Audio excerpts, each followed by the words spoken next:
Buenos días, mi nombre es Edelis Bolívar y les estaré hablando sobre el método Simplex. Para ello, desarrollaremos la teoría, el método de solución, la resolución de ejercicios paso a paso y ejercicios propuestos. ¿Qué es el método Simplex?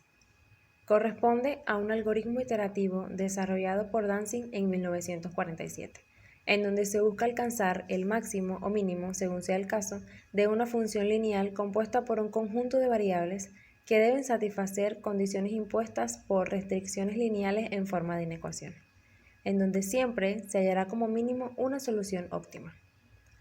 El método Simplex nos permite solucionar problemas en donde debemos de optimizar nuestros recursos de la manera más eficiente. Se utiliza para resolver problemas de programación lineal en los que intervienen 3 o más variables.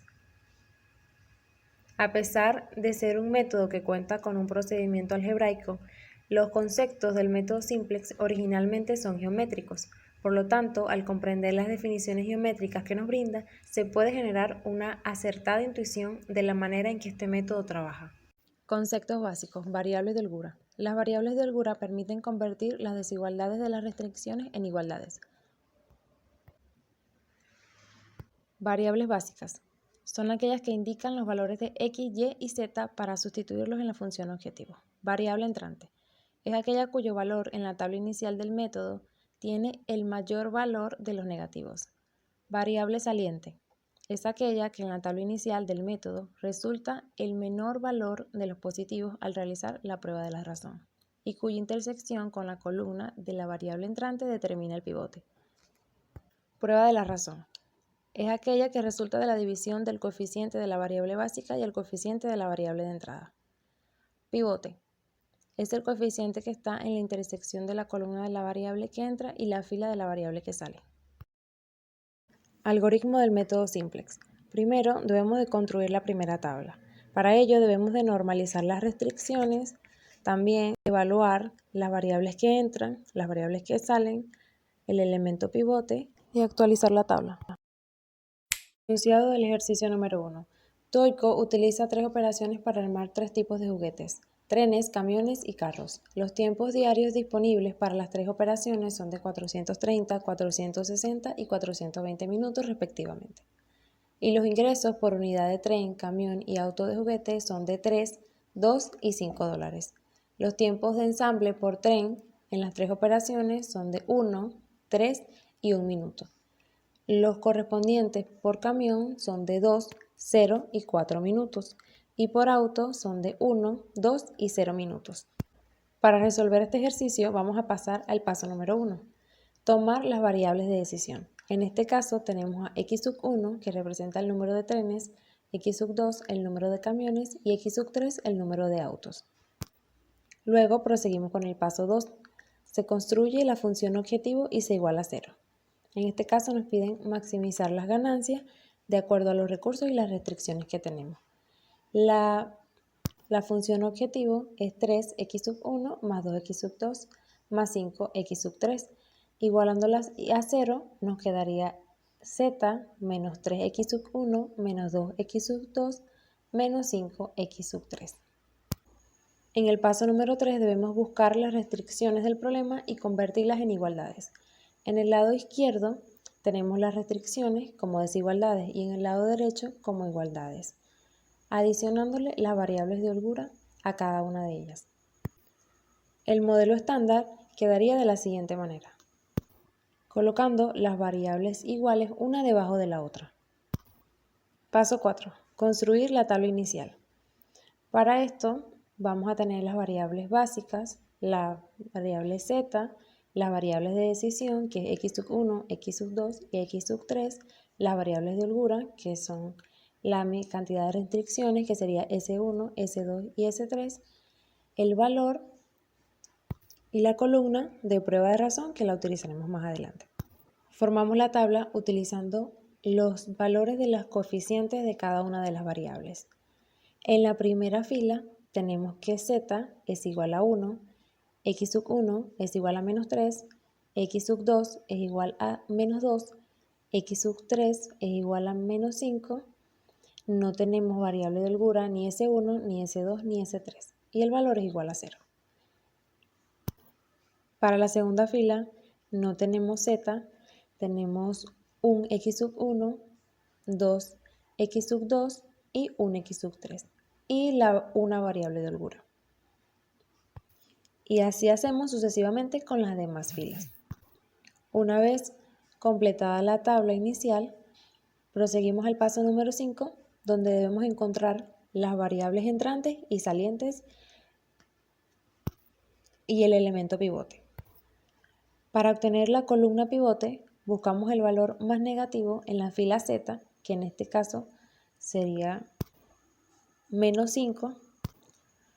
Para identificar la fila pivote, se calcula la prueba de razón, que está dada por la división de la columna valor entre los coeficientes estrictamente positivos que se encuentran en la columna pivote. Se elige el menor y no se considera ni el 0, ni el infinito, ni la fila Z.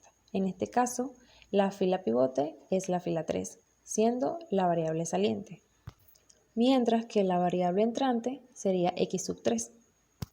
Una vez identificada nuestra columna y fila pivote, vamos a hacer el pivote 1 y el resto de la columna donde está el pivote 0. Para volver 1 el elemento pivote, que es el número 2, realizamos la siguiente operación. Vamos a multiplicar un medio por la fila 3, que sería nuestra fila pivote. Ahora, para convertir el menos 5 en 0, vamos a multiplicar 5 veces por la fila 3 y le sumaremos la fila 1. Hacemos exactamente lo mismo con el 1. Multiplicando menos 1 por la fila 3 más la fila 2. Actualizando la tabla, la fila 3 nos quedaría de la siguiente manera: 0, 3 medio, 0, 1, 0, 1 medio, 0 y 2/30. En este caso, ya la variable de la fila no es S2, como en la tabla anterior, sino X sub 3, que fue la variable entrante. Sustituyendo los resultados en las demás filas, tendríamos 1 en el elemento pivote y 0 en los elementos de esa columna. Paso 7. Verificar que en la fila de la función objetivo no haya ningún valor negativo. En caso de que no haya, las operaciones se terminan y se toman los valores de la columna valor. Si hay valores negativos, se vuelve a repetir el paso 4, 5 y 6.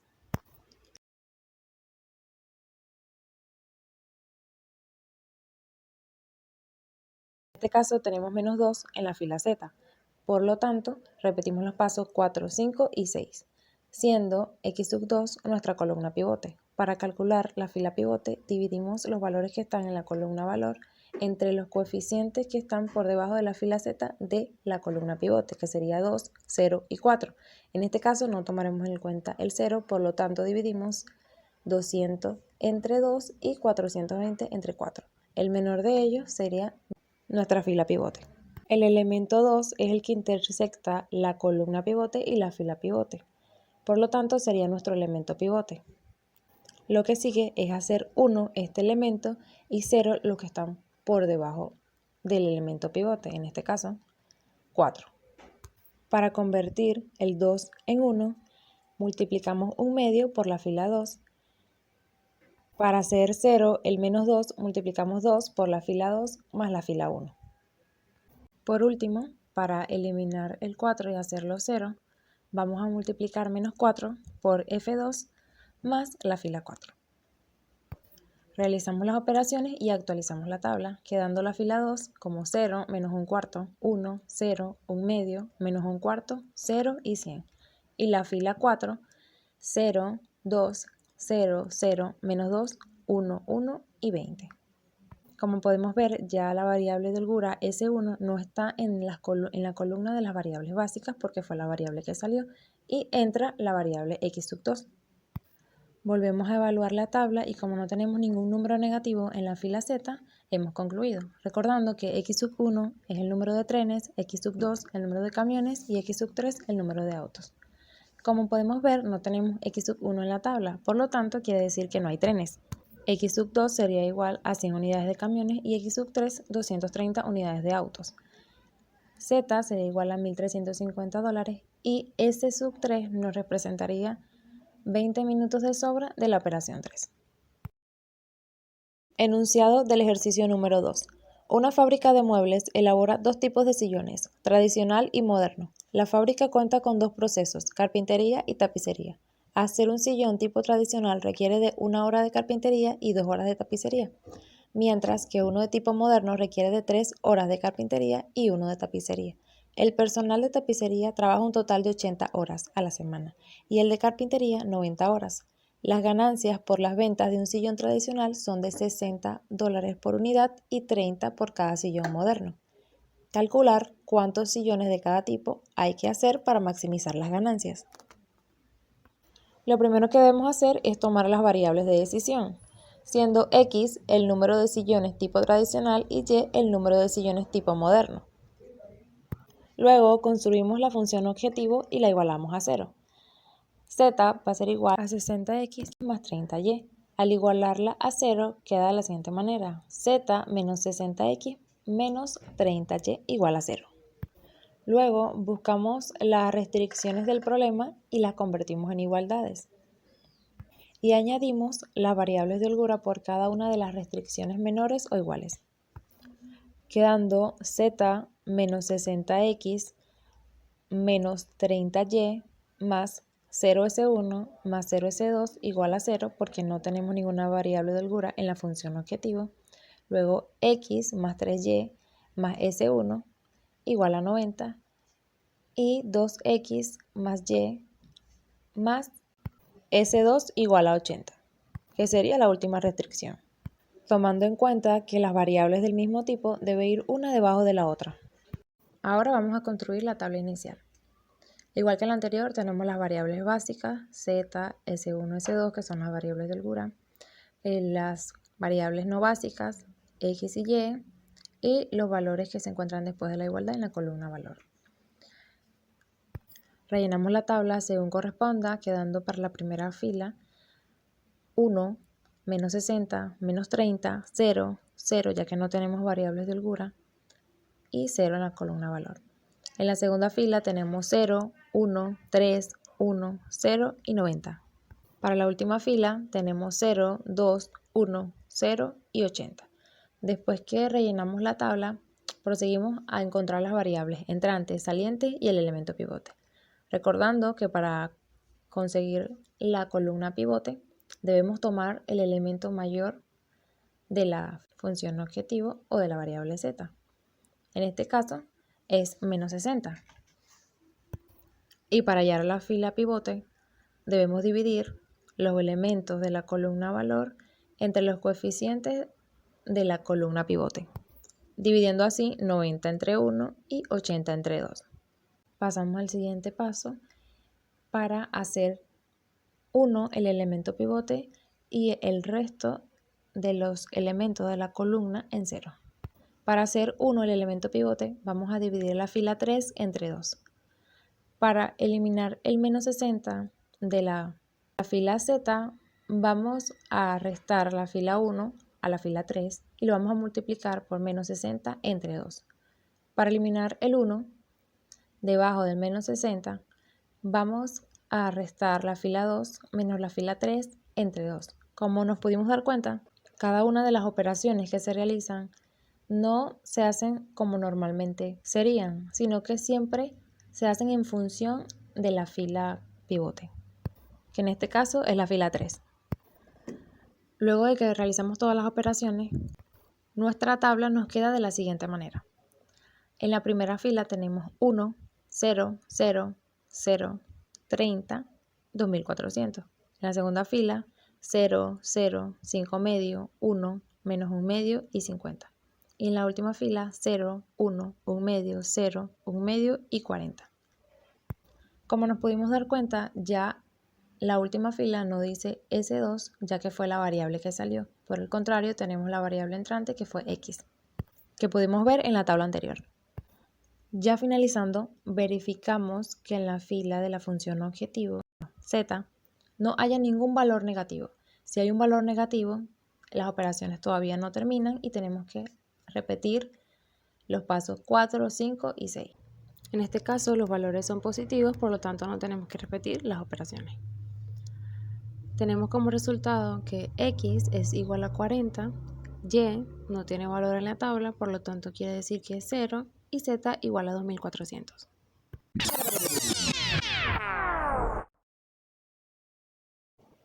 Modificar la función objetivo para ambos ejercicios sustituyéndolo por los dos últimos dígitos de su número de cédula. El método Simplex fue hecho fundamentalmente en la recién desarrollada área de investigación de operaciones. Este método nos permite la solución a problemas de programación lineal de grandes dimensiones, con resultados eficaces, siendo un algoritmo que sirve para determinar con eficiencia cuando una solución existe.